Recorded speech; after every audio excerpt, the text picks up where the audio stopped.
So we're still waiting for a few more people to trickle in, and Travis Hellstrom is supposed to be on the phone. We have a Zoom meeting set up, so hopefully he will call in. But we want to get started. Sally Miller. I think I'm going to turn this over completely to Rebecca, but I will just say that this has been a long process to get here. We started well over a year ago. Actually, we started conversations about visioning 2 years ago, and it took us a year to get a facilitator in place. And so those of us who have been hanging in here for a while are very excited that we're getting to this point. So I'd like to introduce Rebecca Sanborn-Stone from Community Workshop, and we're going to let her take it away. Okay, great. Well, thank you all so much for being here. A lot of unfamiliar faces today, which is wonderful. I actually live just up the road in Bethel, so I'm a neighbor over the mountain and glad to meet you all. As Sally said, I'm with Community Workshop. We're a small consulting firm here in Vermont. I have a partner, Dave Hohenshaw, who may appear at certain points during the project. We have other folks we bring on to help with our team when we need it as well. So one is going to be here any minute now. She's dropping her kids but lives over in Middlebury, so she had a hike to get here. That's Claire Tubbs. And we have another woman, Kate Vernon, who's currently a law student at VLS and who's going to be helping us a little bit on this project as well. Our specialty is doing exactly what we're here to help you with. We specialize in community engagement, helping communities have the conversations they need to have to bring people together and create the future that they want. And we love doing that with engaged communities that see the value in that. It's amazing to walk into a project and not have to convince you that visioning is important or that it's worthwhile to take a moment and pause and have these conversations. We were having a prep call last week and talking about how it's really such a dream to walk into a community where people are ready to go and they understand the importance and are committed to that. So a pat on the back to all of you, first of all, for doing that. And we're thrilled. That means that we can skip over some of that work and instead dive in and really put our energy toward doing this process in a creative way, in an engaged way, in a serious way. So as Sally said, it took a year to get to this point. I always find with these processes, it's a little bit of a hurry up and wait. Everyone really wants to get rolling, but it's so important to take the time at the beginning to have important planning conversations, understand who's in the community, how to best reach them, what your goals are, and make sure that we lay the groundwork for a really solid visioning process over the next 6 months or so. We're going to try to cover a few things. I think some of you do have different levels of experience with visioning. Some of you know each other, some of you don't, so we'll spend a little bit of time getting to know each other as a group and also what this visioning project even is. We'll spend a lot of time diving into the details of how you think this process should run and what it should be like and what messages we should put out to the community, and specifically talking about engagement opportunities, activities, etc. If we have time, we may think about whether there are individual working groups that want to form to really work hands-on on some of the next steps and projects we need to do to get this off the ground. If we don't have time for that today, that'll be a next meeting or something we can organize afterwards. And then we'll close and do some next steps. We're going to dive in. If you didn't actually write down your answer, please make sure you do. That's your ticket out the door today.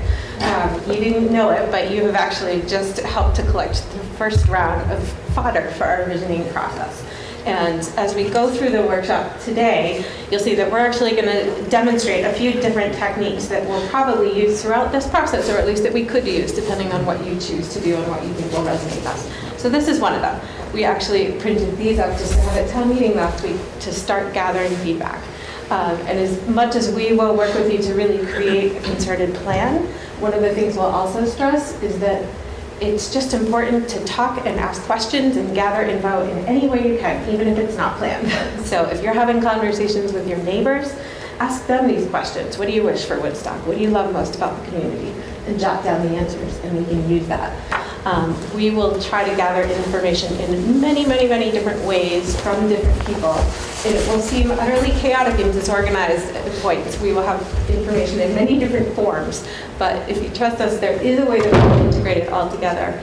And in a few minutes, actually, we'll give you a preview of how that happens, because that tends to be one of the most confusing things at the heart. What do we do with surveys and comments and interviews and all this different stuff? So we'll show you how that works. So Rebecca, how many cards were filled out at town meeting? Did you say, I don't know, 2 dozen? Couple dozen? Couple dozen. Okay. Yeah, so not too many, but there are several different ways that we can use these actually, and we'll use the ones that you gave us today. All of your answers are inspirational and amazing. You've put so much thought into this already. So I'm going to give you just a really quick 30,000 foot view of visioning and why we've been embarking on this process. If any of you are not that familiar with it, I know many of you are. Rebecca, can I ask you a quick Yeah, question? of course. How do you see, I mean, I think it's very interesting, the group that we have here, and I'm not surprised. But it's kind of unfortunate that our business community, we really don't have, and probably because they're working. Yeah. But anyway, where do you see this particular group? I know, like Ron said, he might be in and out. What are we? That's a good question, and Sally may have a better answer. I will say that before long, what we want to have is a steering committee to really guide this process. And that committee will make decisions. It'll be the one really reviewing a vision statement and saying, yeah, this is ready to go out to the public. And also hopefully boots on the ground to really do a lot of the engagement and conversations. So I think some of you are committed and want to be part of a steering committee like that. It won't be overwhelming time commitment, I can promise. Some of you may not be. Some of you may say, I'm only here for today to help get up and running. Does that answer? Yep. Okay. And the only thing I would add is I saw this meeting as us figuring out how to do the process in our community. And we're sort of representative of different groups in our community. So how do we get out there and how do we make this successful? I mean, those of us that had been part of the VCRD process in 2005 knew that process, but it's a different time, different people. So we're here to sort of make a plan for getting this project done. And Rebecca's here to help us. Okay. Is that right? Yes, that's right. And I think we use a really emergent organic process. So we're going to try to identify some process goals today. If 5 more people say they want to be part of the steering committee next week and they come with some other goals, it's not too late to add them in. So if you're not familiar with visioning or not quite sure why we're embarking on this process, I'll give you a quick answer. Yogi Berra has a pretty good one. If you don't know where you're going, you might end up someplace else. And that's often what we see with communities that don't have a vision or don't have a unified vision. You find the different players in town working toward different goals, or they each have something different that they think they want for the community or think is the best direction and are not really pulling together. But there are other reasons as well. So Susan was really teasing out, are we looking for community level outcomes or are we looking for process level outcomes? And the answer is both. Visioning processes should end up in a great product that has real results for the community, but the process itself, when done well, is really powerful as well and can have major benefits. One is really finding common ground. So hopefully at the end of the process, people really will feel like there's something for everybody in this vision statement and in the work that comes out of it. Building energy and relationships. Focusing on the positive in a community instead of the negative. Really helping to steer change, figure out who you want to be and being proactive about that. And it can be used quite technically, actually, to set priorities and criteria for decision making as well. And we'll show you how that can work. What's visioning? So visions are sometimes confused with missions and strategic planning in communities. Bless you. There's a lot of confusion between visions and, say, a town plan or something like that. So a few distinctions. Visions are always forward-thinking. They're usually positive and aspirational, pretty comprehensive, and ironically, they're both broad and specific when they're done well. So you want a really broad picture of who does Woodstock want to be, who are we as a community, but also specific enough that you can really use it. So what are the details? Dave and I used to work for the Orton Family Foundation and did a lot of visioning and community values work there, and there was always an internal debate on staff. We did these major visioning and community values projects and started to see that the same themes emerged in just about every community. Every community wants a healthy environment, a strong economy, good schools and opportunities for youth. And so the debate was, do we really need to do this process or do we just know that every community wants that? And I think where we all landed is that, yeah, those same themes, we actually called them the Big 10, are pretty much the same in every community. But what's different is what that means. What does a strong economy mean for Woodstock? What does a healthy environment look like here? What educational opportunities do you want? So that's where vision does need to get specific, and we'll gather lots of specific information from people. What they actually include when we start looking at a product is a few different things. So shared values, what really matters to people.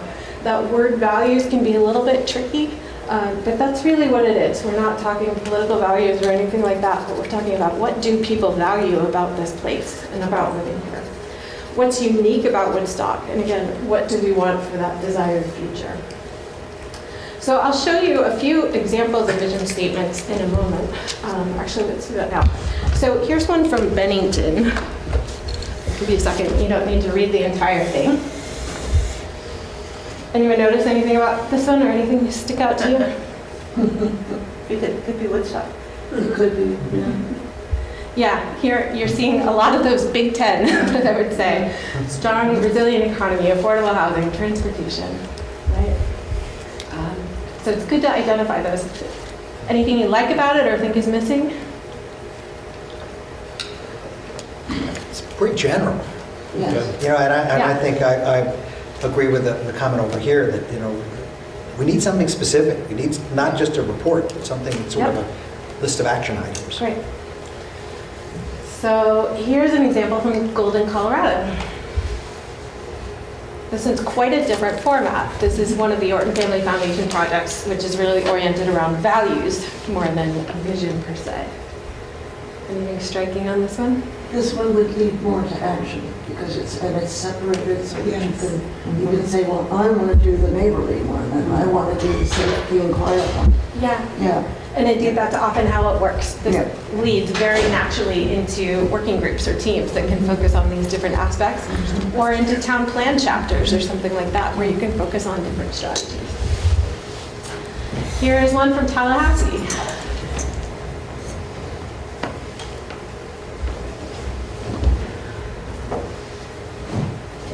It's interesting, there's not a lot on diversity. We're not attracting a more diverse population. I will say all of these are probably 4 to 5 years old at this point. I haven't put in too many newer examples, so we would be partly seeing a cultural shift that's happened to focus on diversity since then. So can I ask a question about all of these? Is this meant as the guiding principles for creating actual action steps, or is this the end product? So these are what each of these communities have come up with in a visioning process. And I'm showing you these different versions in part to show that how communities define a vision can be very different. They're all going to use them in different ways as well. I'm going to show you one in a minute that I think may be a format we'll want to use here and that we think is about the most actionable. As we've observed, something like Bennington's does not as clearly lead into action. That's not really a roadmap for what to do about it. I mean, it's kind of mom and apple pie stuff, and to some extent. It is, and in many communities, that's what a vision is. However, there are ways we can do it that is really a combination. It's both that aspirational big picture statement and getting into something a little bit more actionable. So here's Tallahassee. Theirs does have some of these more specific elements. I don't see too many vision statements that really talk about tree canopy, for example. So that's great that they're getting really that specific. If that matters to them in Tallahassee, then by all means, they should call it out into a vision statement. That's where we start getting into those details. Like, they could have said environment matters, but they got really specific. For us, what matters about environment is tree canopy, so they can really focus on that. Here's what we did in Richmond. So this is a project we did probably 3 or 4 years ago. And Richmond is sort of a merger of those different approaches. So they came up with this top-level aspirational statement, and then they ended up with 11 distinct elements of those. I've only shown you 2 here. So likewise, each of these 11 elements could become a working group. It did actually form the basis of a town plan chapter for them so that they could really create a plan under each of them. We value our history and traditions. What are we going to do about it? What are the specific things we value? We want a reasonable cost of living here. How are we going to do that? So they come out with a lot of fodder. So this is sort of a generic question to represent visioning. What does Woodstock 1 be in the future?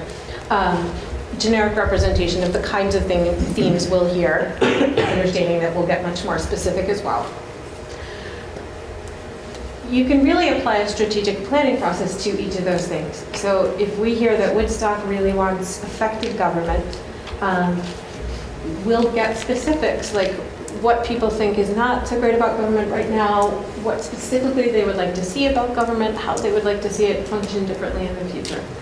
And then a group or planning department, someone working on a town plan in the future can really take all that fodder and walk through this action process on the right. So how are we doing on government right now? What's working and what needs to change? We'll have a lot of that info through the visioning process. Then evaluating, what are the different options for how we could address this? How are they going to impact what Woodstock tells us really matters, what the community wants? And then strategizing which action will be the best, which will have the biggest impact. And then long-term, following the success, tracking what happens. So the information we receive in the visioning process really can feed directly into this. And it may be that you all want to focus on that at the end of the process. It's wonderful that even in the RFP, Sally and the team laid out that we want there to be forums or meetings or time built in at the end to really make sure we're making progress and checking it. So we can help you at the end of this really make sure you're off and running with some sort of implementation process rather than just leaving you with a vision. There you go. So here's just a really quick timeline and the kinds of things we see happening in each of these 4 phases. This is how we typically lay out a process. So I already mentioned laying the groundwork is the first stage. That's what we're doing right now, really creating a solid base for the process, thinking about what we want it to be, making sure we know who we're going to engage. These are a few of the different tasks that we'll do, some of it right here today and some of it in the next few weeks. Second phase is going to be as soon as we can get up and running in the spring into summer, and that's really focused on engaging the community, getting out as broadly and as deeply into the community as we can, gathering all kinds of input on vision and values, having conversations, building those relationships, as Anna said, really trying to help the community have conversations and become more aligned so that when you do decide you're ready to move forward on action, it will be faster and more efficient. Building awareness and energy. And early actions is one that we emphasize a lot too. Communities often tend to put these phases into discrete buckets. Right now we're gathering feedback, then we're writing a plan, and then we'll move on to action. We don't really buy into that. We think you can do all of those things at the same time. And in many communities, doing some early, visible, quick actions can be a really powerful way of showing people that this is not all talk. We are hearing you and we're acting on what we've heard. Things will happen and your life is getting better already. So one of the things that we'll charge you with and we'll be doing as you start going out and having conversations, listen for those small, quick things that would be easy to implement, that are non-controversial, that will be positive and build up a sense of energy. And we'll give you a few examples. See, laughing at non-controversial. So that'll be the key. I promise you there are non-controversial things. What's an example? All right, maybe I'll be eating my words here. But I can give you an example from Essex, which did a planning process. And they kept hearing, we want a coffee shop. That's all we want, is a coffee shop on Main Street. So they took an empty building and they started doing a pop-up coffee shop on Saturdays. Building owner agreed. It was free to everybody. Didn't require any town permission. It was just there, and it instantly provided something they've been looking for. So, would that be controversial here? Yes. Maybe.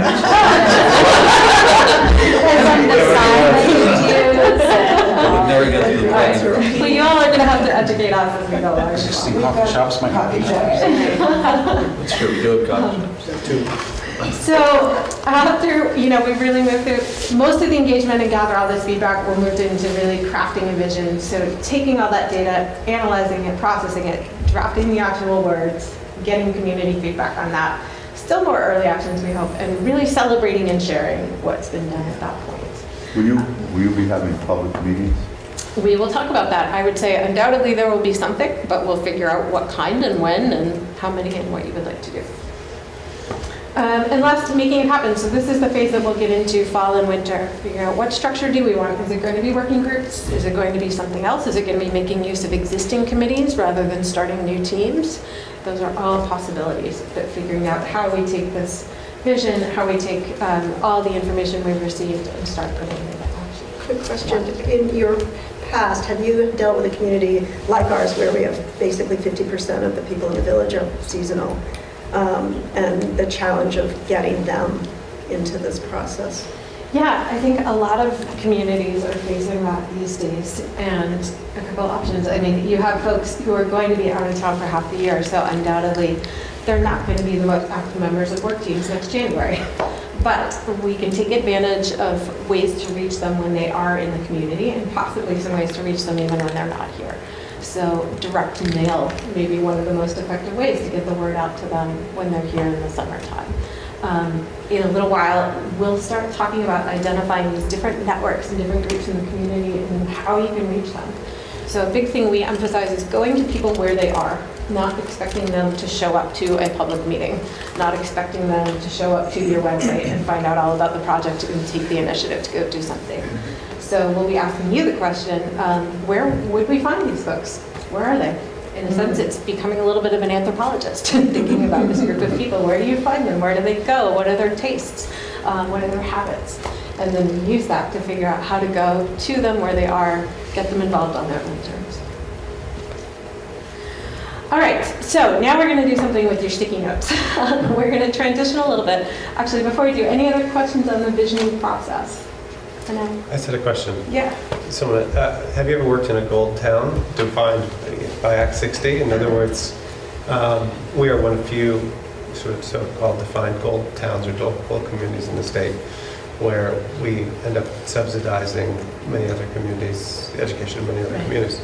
That plays a very significant role in our ability to reinvest in lots of different things. But I was just wondering if you've worked in any other communities like Stowe or... I have not. Have you, Claire? No. Okay. So that's an area there will be a particular yeah. nuance to that that will be important to understand as we get into this. Okay, so yeah, please do call out anything like that that you can think of that we really need to be aware of and need to understand better. And we'll definitely want to have conversations with some of you who are on these issues. Okay. So we're about to launch into really designing this process for Woodstock. We're going to get to work here. You all started while I was rebooting my computer. One of the first things we want to do is really get clear on what are the goals of this process. What do we want to see coming out the other end? What do we want the process to do, and what do we want the community to be like, or how do we want it to be different at the end? While you're doing this, you're also demonstrating one of the main methods that we'll use for taking all the community input. So imagine that the sticky notes you just filled out represent ideas from a dozen community members when we go out and ask them those questions of what do you love about the community, what do you want it to be in the future, what your wishes are. When we get back these hundreds or potentially even thousands of comments for folks, we have the challenge of figuring out how do we distill all of that down to one vision. So what we're going to do now is just a really quick mini demonstration of how that works.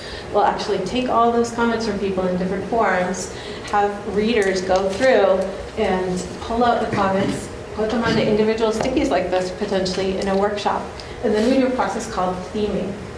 So we're going to take them and just start grouping them and try to identify key themes that are coming out from what you said and keep combining them and merging them until we end up with a pretty small list of key themes. And you'll be surprised how that actually works. I should say, if we do this process, which I suspect we will, to process all the community input that gets in, we'll probably take a few hours to do it. We've just condensed it into about 5 minutes to give you a sense of how it works. Already, though, you can see that there's some pretty major themes coming out of what we heard. So we've done marginal grouping. We can take this afterwards and really group it and work it a little bit more. But we're just going to do a quick shot at distilling some of this into actual goals that we can articulate and consider them draft goals. This is our first starting point. We'll work them a little bit and make sure that everybody feels comfortable with it. I'm going to rattle off a few of the themes that I do see emerging here, and you all can tell me if they sound right. Up here, I've put some examples of goals that communities often have for similar processes. So after I share what I think I see as some of the themes, I'll ask you all to just call out what you think ought to be a goal for this process, or at least in the mix. So we have a lot around engagement. Actually, I'm going to move over here first. A whole cloud, basically all of these, are about really engaging diverse populations in this process. So a lot of different specific examples, like youth, arts communities, second homeowners, other towns, things like that. So as a shorthand, I think that's making sure we reach lots of different segments of the community and that they're invested in this process. We also have investment and engagement coming out the other end. So a lot of goals around seeing more diverse groups engaged in town decision-making, participating on boards, involved in the community. That's something. There are a few similar ones around ownership and investment, making sure that broadly speaking, people do feel invested in this vision and take ownership of it and feel that it's their vision coming out. A few other tangibles. So some specific ones around implementation, doable action steps, collective impact framework. I would insert here, I think it's probably too early to say that you definitely want a collective impact framework by the book, but certainly elements of that at least, and maybe you do. Maybe you want to actually have a town-wide collective impact initiative. I won't take time today to explain that, but if anybody wants to stay and chat about it later, I'm happy to. A commitment to radical change as necessary, which is a big one. Somebody said, recognize the criticality of the current state. Anyone who wrote that one? Do you want to explain? I mean, I've only been here since May, but I mean, since March, but it seems to me that this town is to some extent at a tipping point. And once you go, you know, you can turn into the Hamptons, where everybody's from somewhere else, and the property taxes are going up and up and up and making it hard for residents to live here. I mean, I just, you know, yesterday I was just taking a walk around town, and there's an older gentleman that I talked to, and he says he and his wife love living here, but he's not sure they're going to be able to afford to continue living here as property taxes go up. And I understand property taxes need to go up, need to exist to pay for what's going on, but if we keep plugging holes in the dike, as well as they can possibly be plugged, and don't recognize that there's to some extent an existential decision to be made, then, you know, and I appreciate what you say about looking at your assets, but there are a lot of concerns and barriers that need to be addressed openly, and understanding the criticality of the situation.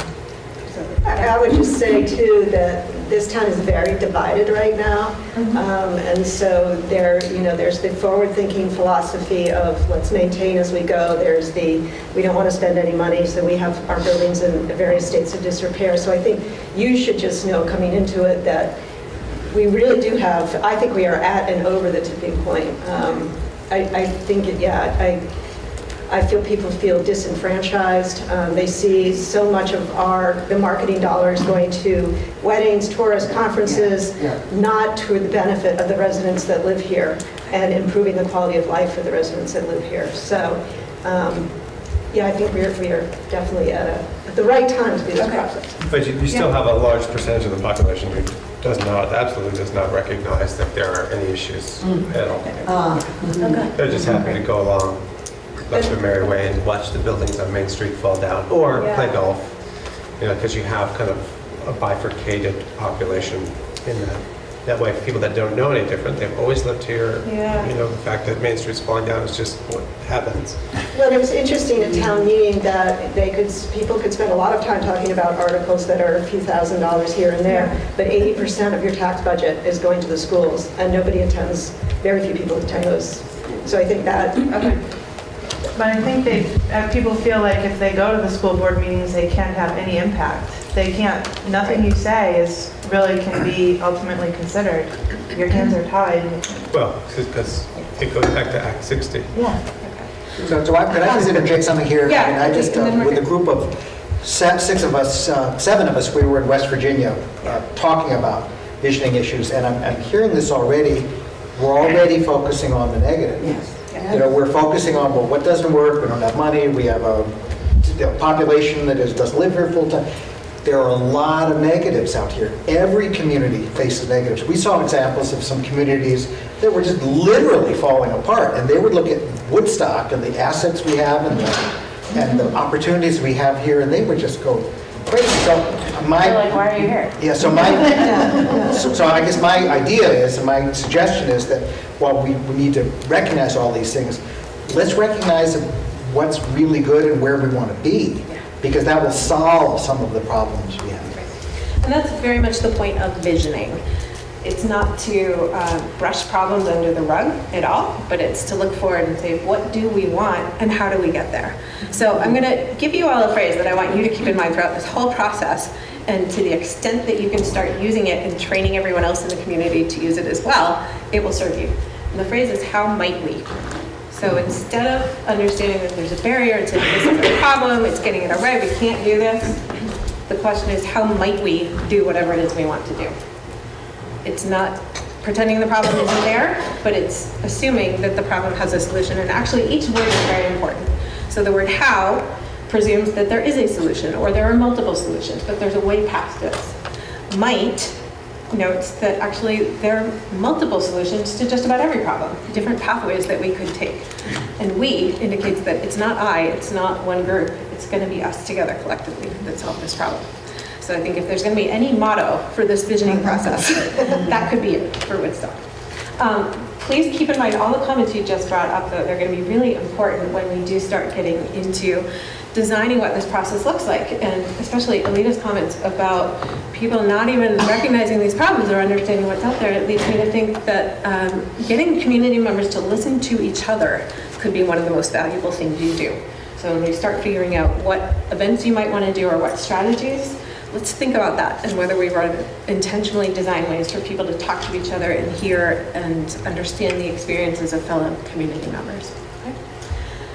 Let's zip through this. We're not going to spend a ton of time on this today. Other things, really, a few really clear specific goals at the end, wanting there to be a green town, wanting age-friendly, a plan for housing, a plan for moderate income, a plan for mobility, things like that, real tangible specifics.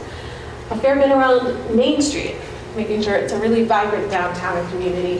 One says Main Street has spit and polish. Who wrote that one? What did you mean by that, Jason? It's just that the very assets we rely on for our tourism economy will struggle to be maintained, including our parks and buildings, our cultural heritage. Great, okay. And then this cluster is around economy as well, diversifying the economy, gardening for entrepreneurs. Does that mean economic gardening? Whoever wrote it? Yeah, okay. Vibrant downtown, town is more vibrant. So those are the rough clusters that we're seeing already, but a lot of similarity. So we're just going to take about 1 minute. I'm going to ask you all to just popcorn responses, which just means throw it out.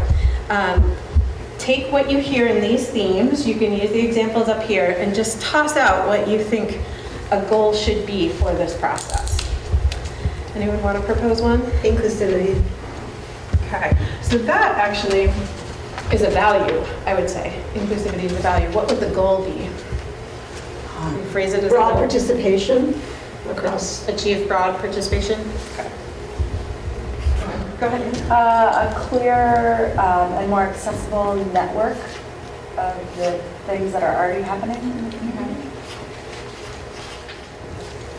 Increased participation. Do you mean in the process or at the end? In town overall? I mean, in everything. It's the same cast of characters that show up at every board, every meeting. It's, the 20 people, 25 people. Yeah, we call it the STP, same 10 people. What? STP, same 10 people. Oh, okay. Make decisions. Make decisions. And move on. Clear communication. Prioritize the Clear communications.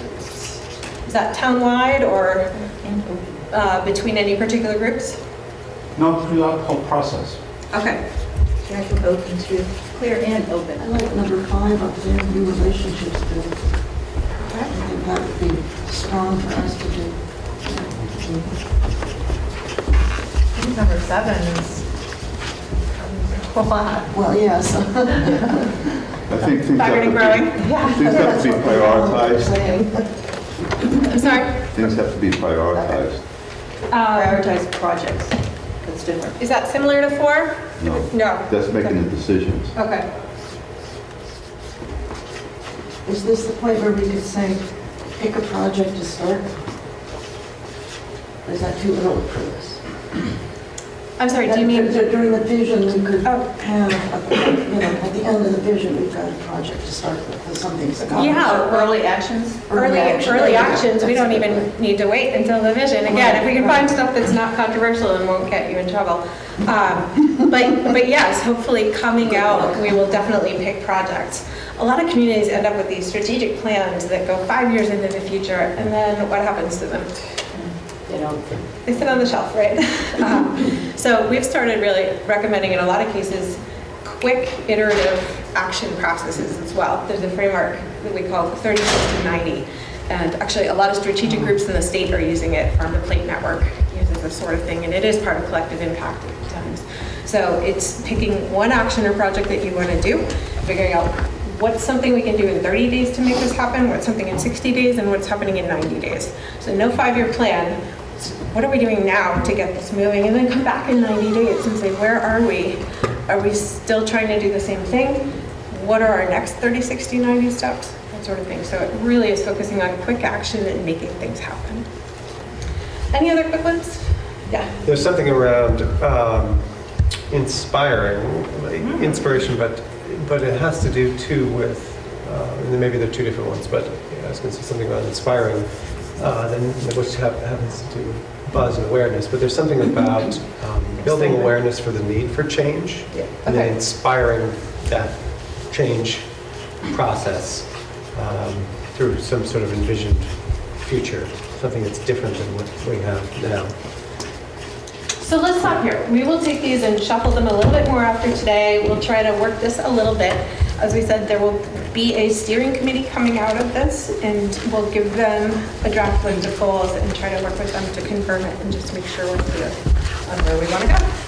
How many of you have been in a public meeting where you have 50 or 100 people in the room? There's a microphone set up facing the board at the front, and everybody gets about 3 or 5 minutes at the microphone to say what they want. And they stand there in bed and basically talk at each other. Does that sound familiar? Yes. Nope. Yeah, pretty much every board. That's how public meetings run in this country. And honestly, they're not set up for success in terms of the goals that we just laid out. That format does not work for building relationships and for having conversations and increasing mutual understanding. So a lot of what we do with meetings is try to figure out how we design them differently so that everyone in the room really has a voice, so that there's a lot less shouting and talking at each other and a lot more listening and understanding, and really getting a pulse on the community.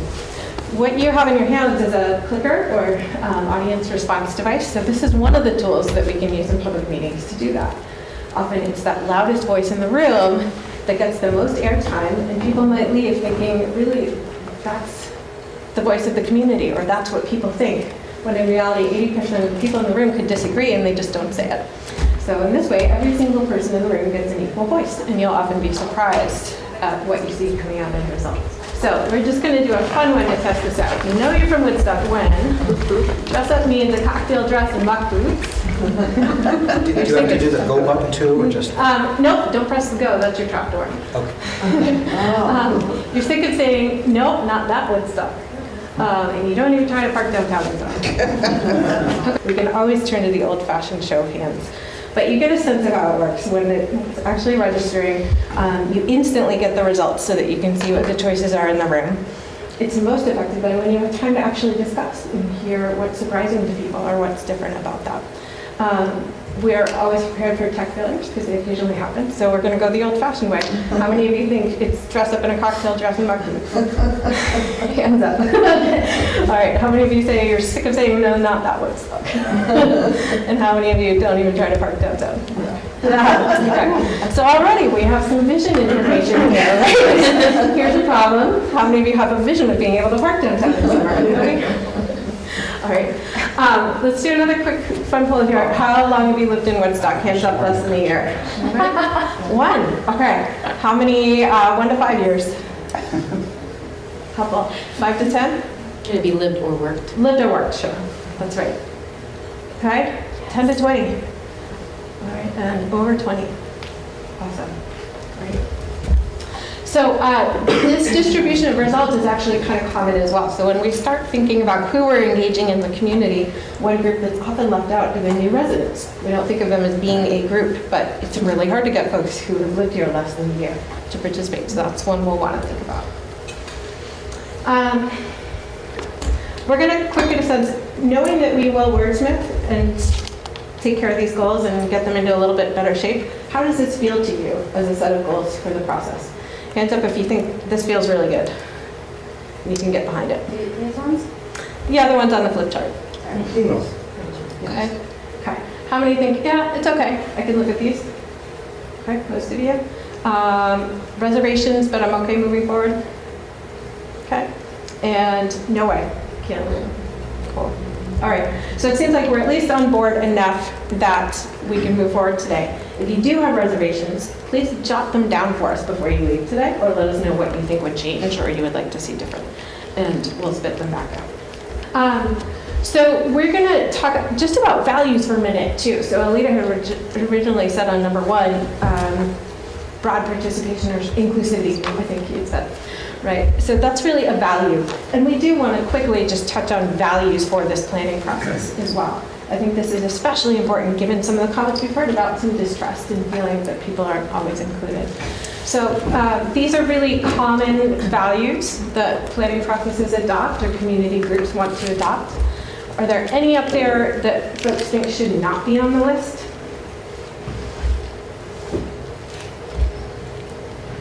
Anything you think is missing? Any values you would want to see on the list? Honesty? Honesty. I'm going to just have Claire catch these for now instead of a new flip chart. Honesty is a good one. Any others? And open-minded, I don't know if that's... Okay. Open-minded. Anything else? So let these sink in, because everything we're going to design from here on out about our communications and messaging, the activities we do, down to how we run a meeting, we want to be sure it embraces this list of values. We take these really seriously. It's not just something to brush under the rug, but this is how to run a process and how we should all. We're going to move into identity for a few minutes. This is something we've started jumping the gun on a little bit just to get town meeting materials out, but we can backtrack.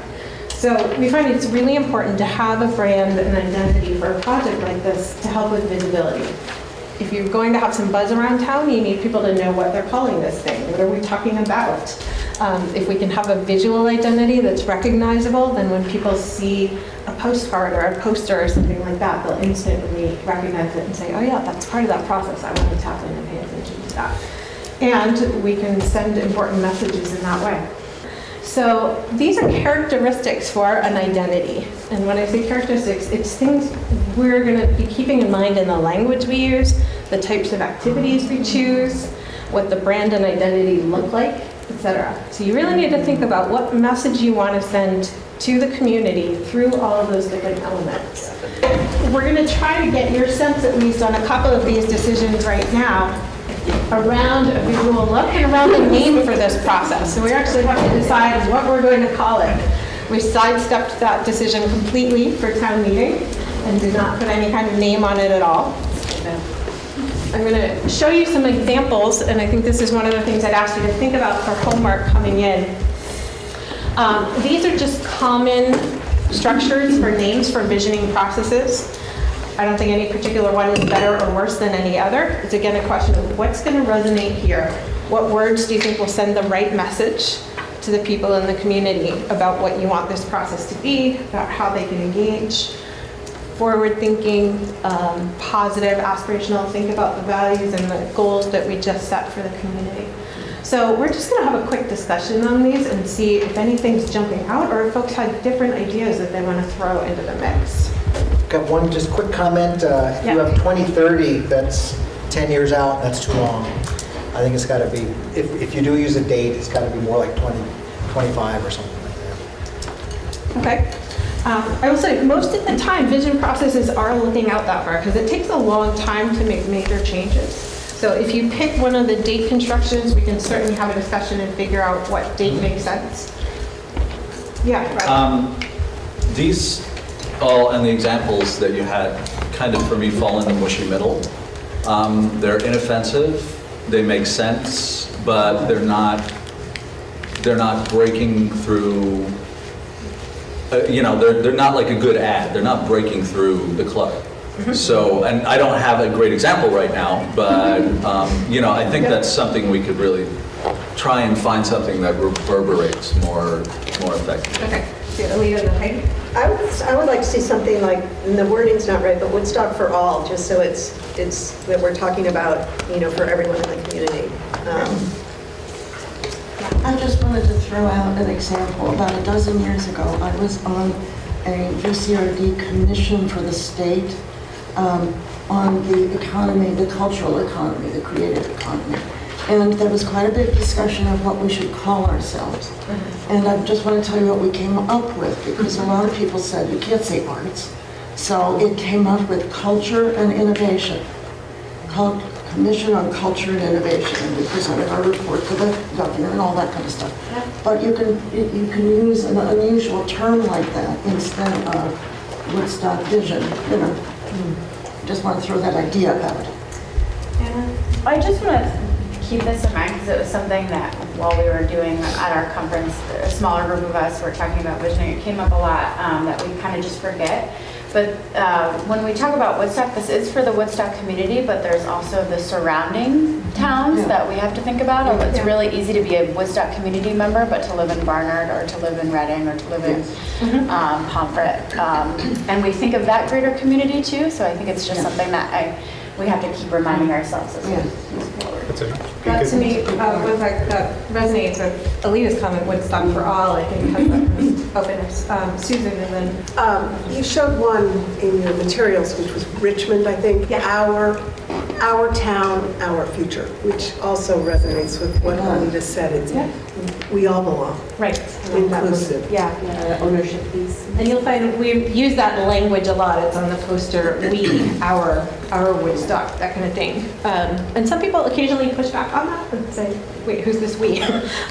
But it does build that sense of ownership. I think Roger had a comment. I just wanted to respond to what Anna said. I think that's a very good point because, this is a tangent to some extent, but one of the issues that I see with our budget is a lack of scale, a lack of economies of scale.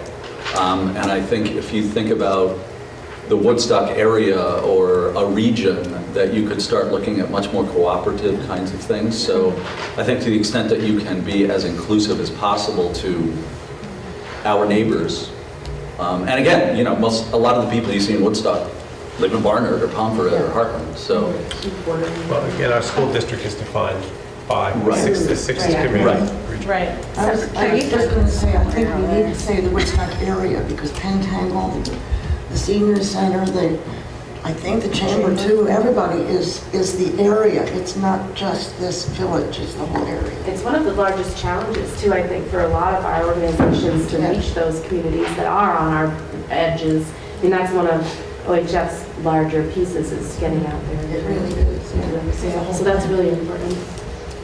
There was an example of a visioning process in the southern part of the state where they actually had the smaller towns where they came up with, I think their example of working together was a shuttle bus. And I think we did, I hate to be the negative on barriers, but I think Woodstock has often been seen as, everything's Woodstock centric and the money's in Woodstock. And, if you're in Bridgewater, when I grew up here, everybody in Bridgewater represented Woodstock. And so trying to get the communities to take some ownership in the larger piece, I think there are some challenges, but I think that's part of that inclusivity that we need to really pull everybody in. Keep these themes in mind, again, when we jump forward and start talking about activities. It could be that we really want to emphasize going out to those communities. So just going to say. Suggestion and a question. The suggestion is if we had something that said working toward, moving toward 2030, something like that. That might be interesting because this says we're not in place, but we're moving forward. And then just a question, and one of the things that I've been concerned about is that Woodstock doesn't have a really terrific marketing and marketing program and brand, and that's not to belittle what we've done recently, but it doesn't. We don't have a tagline. Yeah. We don't have, so is that necessary to get at this point? Because that's pretty tough to do, and you need professional help to do it. No, I mean, that would be a big process in and of itself Yeah. to come up with a brand that resonates. I think that's potentially an outcome of this. We might get enough consensus around what really matters and what's rising to the top for people that a group could take that and then go do a really good town brand. But we certainly don't want to rush something like that now. Yeah, Jason? Just 2 words, trailing on David and Alina's, forward together. Forward together, and then something. So I'm not hearing any one name jumping out at this point, unless anyone disagrees and thinks there's one you're hearing that is perfect, we should grab it and run. Okay. I think there's the together piece. That Yep. is really, really important. That Forward has to be- together, that's right. forward together, and then there's Yeah. some creative words. Right, Yeah. moving forward together is more forceful, to use that word that we didn't like. Do we want to include the name Woodstock? I think forward together is great, or with another word, but it doesn't like really label us. Right, right. What does that mean? Yeah. So it should be forward together, colon, and then there's something.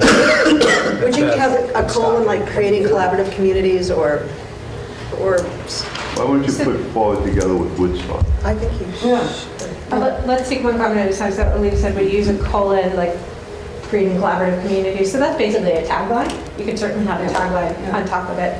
I think in general, we would recommend really simple, straightforward language. So Woodstock's probably a little bit different than a lot of communities, but anyone know what the average adult reading level is? 6th grade? Yeah, 6th grade. Yeah. Which is pretty remarkable. My husband actually was the court manager in the Windsor Superior Court for a long time, and he would tell me he was always shocked at how many people would come to the window and actually couldn't read at all, adults. So when we're creating language for this, something like creating collaborative communities sounds great, and everyone at a professional level will get it, but there's a significant portion of the community that will not. So yes to the idea. We want to think about simple, accessible language. Yes, And I'm just going to go back, and this is where my EDC hat is, that the grant is for Woodstock community visioning with the understanding that the other communities are important to Woodstock and we're important to them. But I think we really do have to keep the focus on Woodstock. So in terms of saying collaborative community, I think that I would not put that as a priority because I feel that, again, don't forget, this is an EDC funded project and we really do have to fall under that umbrella. Yeah, but there's people that, from the surrounding towns that eat Right, we in understand Woodstock, that. and so they're paying for the EDC to fund it. So I think we've got to get the surrounding towns. If we don't get the surrounding towns involved somehow. That's not what I said. No, I understand, but I'm just saying, you can't, I don't think you can cut them out completely. Right, I don't think Sally's suggesting No. cutting them just out. that the title should cover it? Yeah, Yeah. yeah. I just wonder if Sally, would they permit us to say Woodstock area moving forward? Again, that's how does it sound? I mean, we have area and everything, so I think that's okay, but I think that, it's more, Region, Woodstock. yeah. Well, I think the thing to think about too is that I think it's about creating some sort of unified something and having Woodstock sort of, people buy into having Woodstock sort of be a hub for people because whether they like it or not, this is a place where they go and they spend time and they enjoy it. It's part of their community identity. So how do you make it a focus so that people, the surrounding communities feel a part of it, identified within it, and, included? That's why I think something simple like moving forward with Woodstock. Yeah. Yeah, it's nice. Oh, with Woodstock. It involves everybody without saying, and it It's all goes to the about us. EDC point where, they're not. Yeah.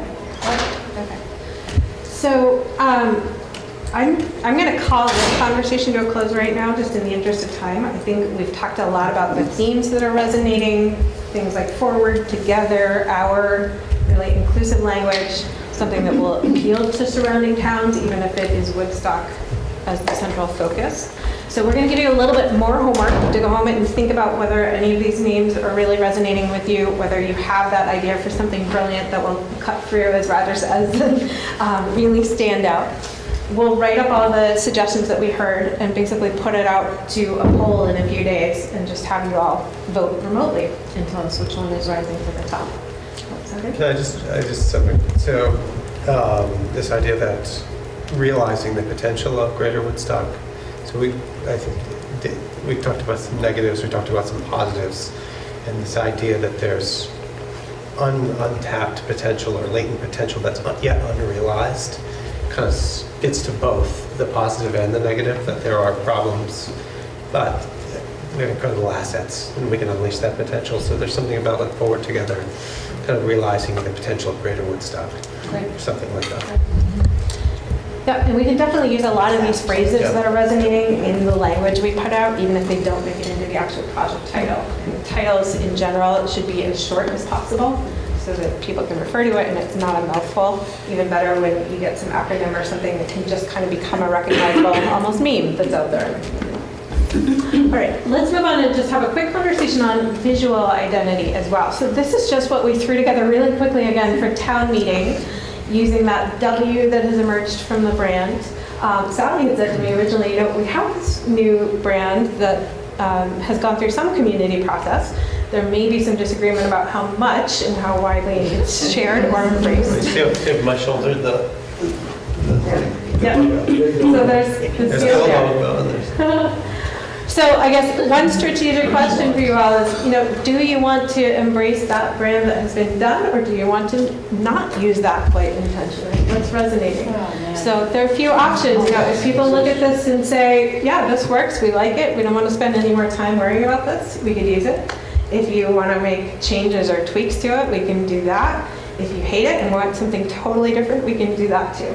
And when I'm talking about brand, I'm thinking some sort of logo, again, to be visually recognizable is pretty important. And then color scheme and fonts that we're using. I think it would be bad to just completely poo-poo it. I think that would not be a great move. But it should be incorporated in some way. Peggy? Yes, I noticed something from across the room. I thought that the binocular lenses there were actually wheels. And I wonder if turning that into like a Stanley steamer or some old car might make it interesting. I thought it looked like an owl.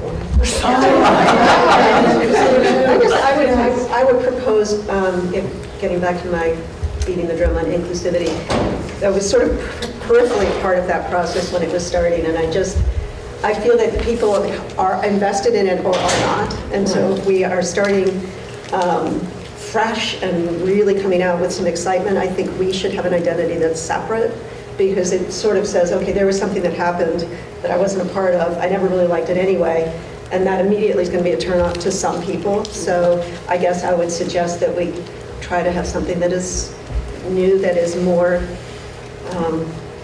that people can get excited about, that has no baggage. Specifically this project driven. Yeah, okay. I mean, I've done several branding projects in my life, either fortunately or unfortunately.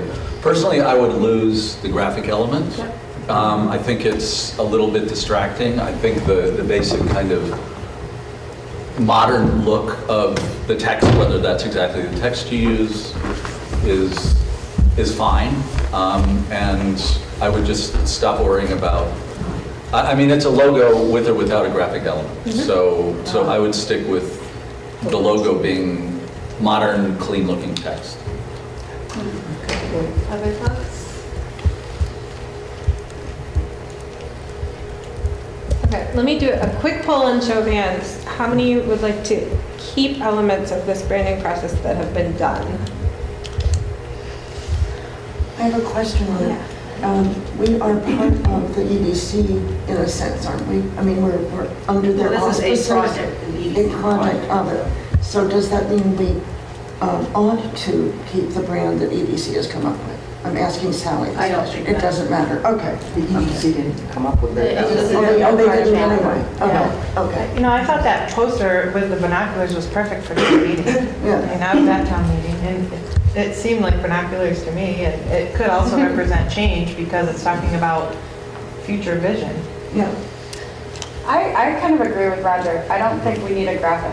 I think if we do have a graphic, I think people will say, okay, what's the graphic we're using and why aren't we using the one we already came up with? I think if we just stick with text that is consistent throughout the process, then that will be enough of a brand that it'll reach with people and resonate. Okay. So show of hands of folks who don't want to use the branding elements from the photo project. Okay, great. So I think this is one where we may want to have a small subgroup come together later to really work on it and get comfortable with something. Roger, if you want to join, particularly since you have expertise, it would be great to have you. So we'll just nominate you. I'd be glad to. Great, okay. So strong consensus, we will not use the existing brand elements. We definitely hear some voices for just clean text. We can go in that direction too. Okay. Text and color. Text and color, right. Let's move on from this. So we're going to now shift into really designing what this process should look like, what activities and strategies and communication channels and things will make sense to help reach all these people and meet these goals that we've talked about. So we're going to walk through a few steps of this. Again, most groups tend to jump straight to the activities. How many meetings are we going to hold? Where are we going to put this in the newspaper? That sort of thing. And as I talked about laying the groundwork being a really important strategy in general at this phase in the process, it's really important that we think through a few strategic steps before we jump to which activities we're going to do. So I'm going to share a few metaphors for how great community engagement can work as we walk through a couple of these exercises. The first one is octopus engagement. So the best engagement processes are not one thing. They're not one type of public meeting and you expect people to show up. We've identified already probably a dozen different groups or networks or parts of the community that you really want to reach. And they all go different places, they talk to different people, their daily lives and routines are different, they care about different things. So we really need different strategies to reach all of them effectively. They're not all going to work with us in the same way. So that's why we talk about this like an octopus. Instead of picking one main strategy, we want different arms reaching out into different parts of the community in different ways and combining lots of different techniques and methods of engagement. In order to design those carefully, we really need to understand who is in the community. So we've started doing this. Sally gave me this beginning of a network analysis that is how many years old? We did this in 2000. This was before Irene. Okay.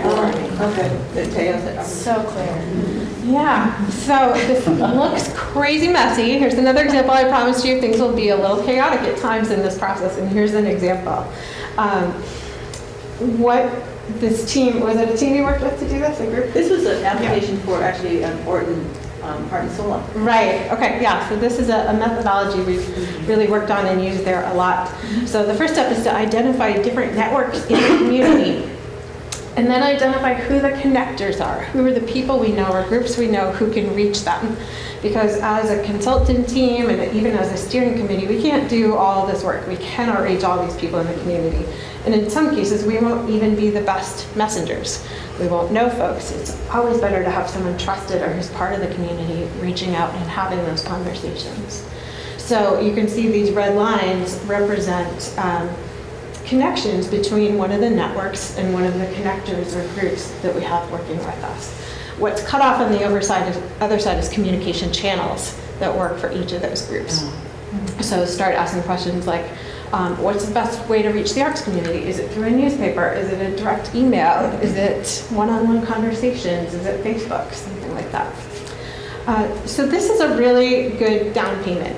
These are all pretty large groups still though, right? Arts community is a big community. Conservation is a big community. Seniors. So we want to start breaking it down and actually thinking about a few different kinds of networks. We're going to start this exercise and try to harvest all of your knowledge and connections in about 10 minutes today, and then this is something that will continue afterwards as well. But I'm going to ask you to do another sticky note brainstorming in a minute. I'm going to talk to you just about a few of the different kinds of networks to think about in your community when you do this brainstorming.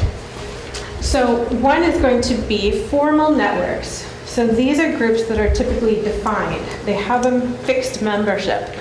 Usually there's a way you can actually reach them all as a group. So the Conservation Commission has a set number of members. They meet at a certain time. If you go there or if you email through their contact info, you can reach them all. That's a formal network. PTO members might be an example. Elementary students, there's a set number. At our school at least, if you call the principal and say, can you send this notice home in their folders, they're all gonna get it, right? So the next one is informal networks. These are groups that typically do not have defined membership. There is probably not a single way to reach them, but they do share some identity. So here are a few examples. Young families is a big one. This group is notoriously difficult to reach in most communities because they're exceptionally busy. So any of you with young kids understand this. I'm not going to many meetings at 6 o'clock, even though I think it's a really important thing to do because I'm putting my kids to bed. Young families are all over the place, and there's no email list for all of them. That doesn't mean you can't reach them, though. How would you reach young families in this community? Through daycare providers or the library. Daycare, which listserv? The town Our local list. Soccer. Yeah. Rec center. Library, maybe. Does the library have youth programs? Yeah. Some communities. Churches? Could be. School pickup. Some of them. Would you say, yeah? School pickup. School pickup, if they're school age. Yeah, the school age ones are a little bit easier because you will find them all there. It's the ones with younger kids who aren't in school that are a little bit tougher sometimes. Other external places where they library, I mean, artistry is a big one for young parents. So you've all just hit a great example. This is how we go out into the community. So if you want to get these folks to respond to something or you want to have a conversation with them, don't invite them to a meeting at 6 o'clock at night. Do go to the youth soccer game and talk to them on the sidelines while they're already there. And if you bring something for their kids to do at the same time, even better. Other examples, so Green Up volunteers. This is probably an informal network of folks who care about the environment, who are willing to volunteer, who are active and want to get involved. There's probably not a single email list for all of them. You might find some of them in membership lists of different organizations, but where can you find them? Green Up Day. Green Up Day, right? Show up and have a table when they pick up their Green Up bags. That's a great way to reach that particular network of community members. So think ahead to events like that where you might be able to catch one segment of the community. Mobile home park residents, this one, they are all in one place. So you might be able to do that, but there's often not a communication channel to reach them other than going door to door. And in some cases you have networks where they don't even particularly want to be identified as a group or want to be identified publicly. So that's something to think about. Bethel Mafia I've thrown on as an example of one of the more fun ones. So most towns have a group like this. Any idea what it is? Loan shark? Coffee shop.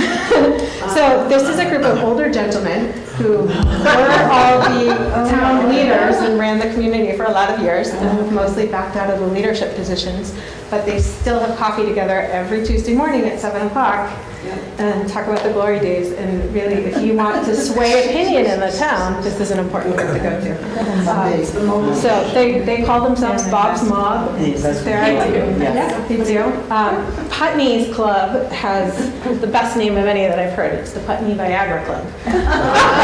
They meet at the gas station on the outskirts of town every Thursday or something like that. The South there has a pretty regular. Oh, yeah. The South Woodstock Country Store has a very regular. Maplesfield has it right there. And that's very diverse, yeah. Again, a lot of these groups are never going to show up at your evening meeting.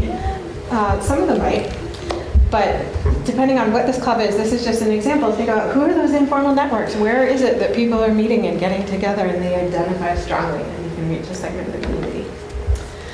So again, I'm going to show you, here's what we have to start with on a community network map. Here's where we want to get, okay? So our task over the next couple of weeks is going to be to flesh out what you have already and really get a comprehensive list of who these different groups are, formal and informal, defined and undefined. And then we'll start adding these other layers. Which communication channels do we think will reach them? Which connectors are going to be most important, et cetera, okay?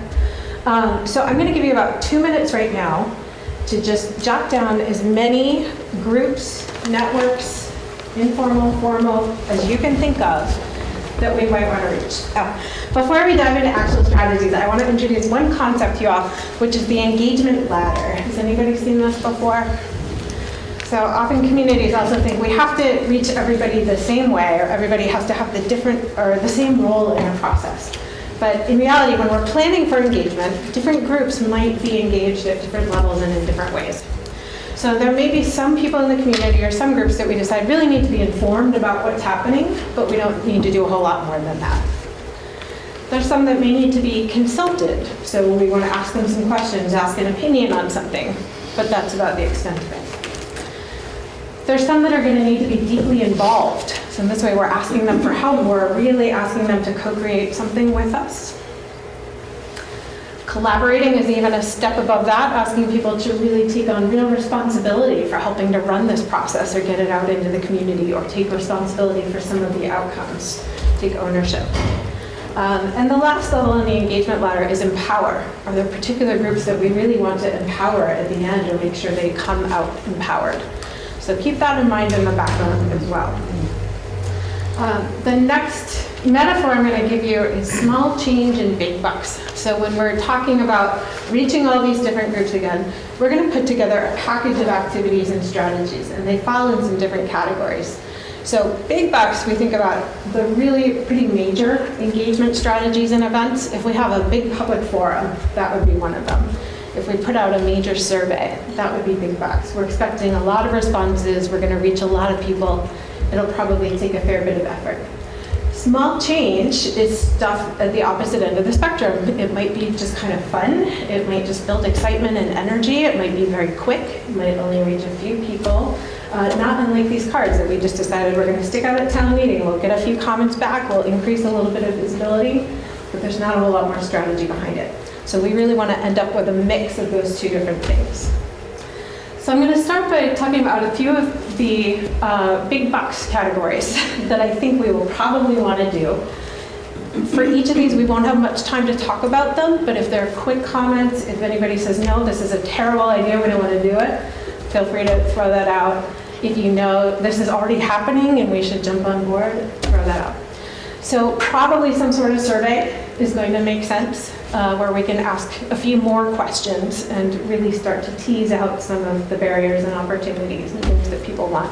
Typically, we would do a survey in multiple formats, so have a digital version, probably have a paper version that we could have in certain places too, so that we can reach different folks in the community. Another big box, some sort of public events are almost always critical to have. That's come up a lot already. As you've heard me say, we would encourage you all, and we would certainly try to make sure it's not the single microphone up front kind of public event, especially having heard some of your comments about people really needing to hear each other's experiences and listen and understand different perspectives. So in general, planning is moving toward a lot more small group conversations than forums. That's shown to be the most effective way to get people with different opinions to come to consensus and to understand the experiences of different people. So that's one option. Something like keypad polling could be an option. We also use large format posters a lot and do more of an open house style event where people can walk around. It can be a little bit more celebratory with food and drinks, kids activities, things like that. And this is still really a chance to offer the same kinds of feedback and weigh in. Seems like the farmer's market on Green for something like this would be a great opportunity to get second homeowners and others too. Yeah, so that's skipping ahead a little bit. This is kind of a dedicated public event where this group would say, we're going to plan one, publicize it, and invite people to come. In a second, we'll show you a few more images of exactly that when we go out. One thing that we had talked about, we used to have a community-wide event, which was like Greater Woodstock Community every year.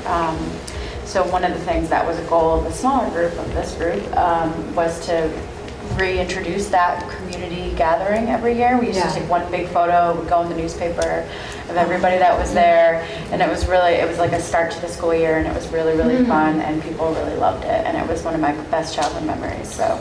That would be a neat idea to bring back as launch through this process. There's an example of a quick action, something that people remember and miss. I think sounds just really positive and feel good. So that's something we consider doing. Getting out to Deanna's points about being out in the community a little bit. There are different ways to do that. So we're a big fan of having walls or boards up in different places where people can just write a quick comment in passing and read what others have to say. This is a really good way for people to start hearing those other experiences out in the community. And there are tons of different formats for this, from things that could be done pretty polished and be out on Main Street or in the green if that works well, or it could be in a building. It could be inside the library in a hallway. It could be inside here, that sort of thing. So something like this works well. I didn't put one on. We've often done kind of a mobile chalkboard in towns that can move to different locations. It could spend a week at a school. It could spend a week in front of the grocery store. By all means, festivals and other events is a great way to do it, to bring these activities, whether it's a poster or a table or something, out to the farmers market, to anything else happening. This is how we really reach people where they are. So we'll almost certainly want to do some format of that. Well, I think tapping into everything that we already have scheduled. I mean, we'll have 9 concerts this summer. We'll have Summer Fest. We've got the Farmers Market, Woodstock. So we're going to be asking you to feed all those to us very soon as well, so we can get them on the calendar and know these are places where we want to have our presence. So here's an example. You can have a little table set up, dedicated, invite people over, and have some activity or somewhere like that. Another thing to keep in mind is a metaphor we call heartbeat engagement. So we want to have bursts of activity where people really pay attention and there's visibility. So we may want to plan some kind of real kickoff. It could be a special meeting or celebration or public event, and then have a series of ways people can tap in and get involved right then. And we might go through a little quieter spell, and then maybe there's another burst, something going on, so that people don't feel jaded about it or don't feel like there's something going on and they can't pay attention for 6 months straight. So quickly, I'm going to give you some examples of some more unusual ways to reach people as well. So one option is text polling, and we actually set this up quickly for town meeting as well. So we have a couple of text phone numbers. They didn't tell me yet who's checking that account, so let me get back to you. There may well be a couple. So this is pretty easy. We can put out a single question and say, you know, what do you love about Woodstock? And let people text their responses in very quickly. Here's an example of the vision cards. This is very much what we put together. These can be great for those public festivals and things like that, but they can also go anywhere else. So the top picture is one from Laconia, New Hampshire that was printed on coasters, and they stuck them around in all the bars. And just had markers out, so if you're having a drink or sitting at a restaurant, you scribble your answer and throw it in a box. And that can be a great way to reach visitors to town, people who are not going to be at other channels, but who may have a stake in your downtown, that sort of thing. So are we allowed to steal stuff from other towns? Oh, yes. That's what I'm showing you. I love Reimagine. Reimagine, yeah, by all means, keep that in mind for a name, sure. Storytelling can be really big, and storytelling can be many different things. Dedicated storytelling events can be a great way to harvest vision and values in a really positive way, that people feel heard. It's just a feel-good thing to do. You can do more structured programs like StoryCorps, where you're actually interviewing and having people sit down together. Starkspur Stories in the Middle is a project that Starkspur did, where they had elementary students paired with Middlebury College students, actually, to go around and do interviews and photograph residents. They put them together in a book and did an evening show where everybody in the community could come and hear the stories and see the video. And believe me, there was not a dry eye in the audience. So sometimes where you have a divided community and you just need to build some positive spirit and sense of togetherness, something like that can be a pretty amazing way to start. How does it relate to the vision process? So there are methods that we can use where you actually harvest values and vision from the stories that you hear. So we have some exercises we can train people to basically be listeners and go back through recordings or through written stories and pull out what the vision is or what people love about the town. Well, probably build inclusivity too, because then you're allowing people who may not want to sit in this room, but that they have stories to share. You can do it in all kinds of ways, including visual, taking photos of things. Golden, Colorado did one of the more powerful ones I've seen, where they found very different groups in the community and specifically asked them to meet together and do stories together. So you could have the women's book club meeting with a group of ranchers, and they sit down and tell stories to each other and listen, and each group is going to get the values and the vision out of what they hear from the other group. It's an incredibly strong way to break down some of those barriers and find common ground. If we want to talk about specific places, then what we call walk shops can be one of the best ways to do it. Get people out on the ground, walking around, and actually talking about what they see and what they want for a specific place. Contests can be fun. So you see a bunch of different kinds here: photo contests, poster contests, pie contest. If there's something that resonates, this is one of those small change ideas that's just fun, it adds some buzz, adds some energy, and you do get good things out of it. Once again, you can absolutely harvest all the info you get. Specific interviews can be really powerful. So that's one thing Richmond did. They identified about 20 people in the community who represented diverse perspectives, different range of folks, been there a different amount of time, said we're going to go and do dedicated interviews and sit down with these folks and ask them questions. And all of that goes into the mix with the postcards and the survey data and everything through that kind of theming process that we did. I would say that for us, the more interpersonal connections that we can, even on a small scale, but I think just getting people face to face, I think people get enough mail and postcards, but anything that we get people having dialogue across the table, and then you get that ripple effect. So I agree, that's by far the most powerful way in terms of building the lasting results. That's what you will get there. It's also the most time-intensive process. And it's, again, things that we could do, but if we do it, it's not going to be nearly as powerful as if your community does it. So if you can find volunteers and people willing to go out and facilitate and have those conversations, that's where you'll see the results. Did you see anything, like if you look at the established network, so if you go in and we have a new minister at the Congregational Church, seems to be very engaged, you know, every place of worship is an established network. Then you've got the high school has Earth, the Change Little Kids. If you could get a person in each of those, if we could, to be sort of the ambassador for the program, I think that would be a way to get it started.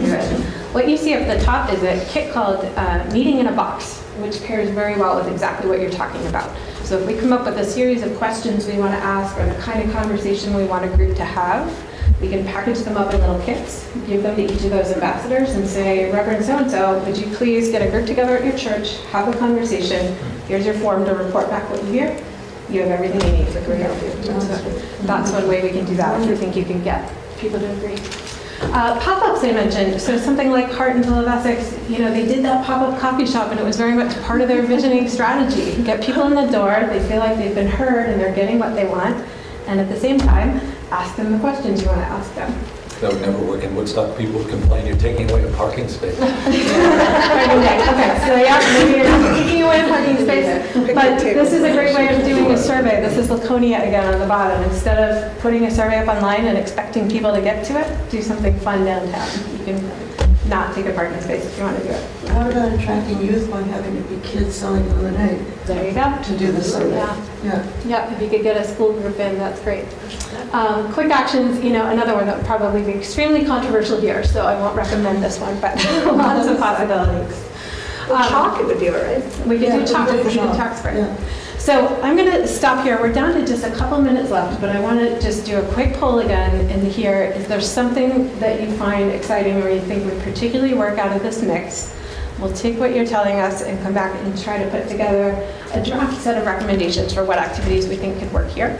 If there's a smaller group that wants to work with us on that, that would be great, and we'll bring it back to the committee. So I think that's very much the next step, is we take what we just heard from all of you, put it into a draft plan of the kinds of activities that we think will make sense, and bring it back. I think for anyone who's engaged and saying, yeah, I want to be part of this and move on, we'd love to get you back together for another meeting in the next couple of weeks and look at that and make some quick decisions about when we can get some events on the calendar, what makes sense. Well, and also I think what Sally said is we should have some sort of public announcement before, just so people know that there's something, you know. Yep, absolutely. Well, I'm confused about what the ask is. Are we asking them to give us information, what their ideas is? We're asking them to fill out a survey? What is the ask? I think we'll be asking a lot of different things in different times. So in general, yes, give us information, but there will be different ways they can do that. So we will probably be asking folks to come to an event or two. It might be a celebration like you're talking about.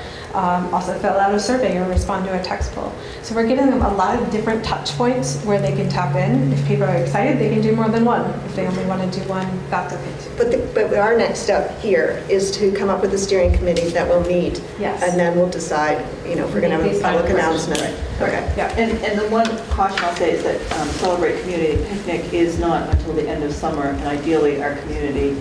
So we have to just sort of see whether we want to do a more Something, maybe larger. bookends or something. Right, bookends. Yeah. The idea was. So that this is a we pure needed- infrastructure question, but is there somebody here from the EDC who's, No, just me. just you? I mean, can we talk to the website person and? Oh, yeah. and- We're, actually, the EDC is in the process of setting up a new webpage on the town website. So we will have information there. Okay. So that's one of the pieces. I know there's always this urgency to get going and get out on the ground as soon as possible. I will stress again, if we can just pause long enough to make these decisions and make sure we have a good process and we get a webpage up and get the content in place, we will be served in the long run. So I know there's urgency to tell people tomorrow when the first event will be, but I think we need to just pause for a couple of weeks and make sure we get the pieces in place. What is our timeline? What is your timeline to work with us? Yeah, so I showed at the beginning, it's roughly through fall. So we're going to try to have a vision done by end of summer, and then get some probably public events or working groups or something together to start putting it in place.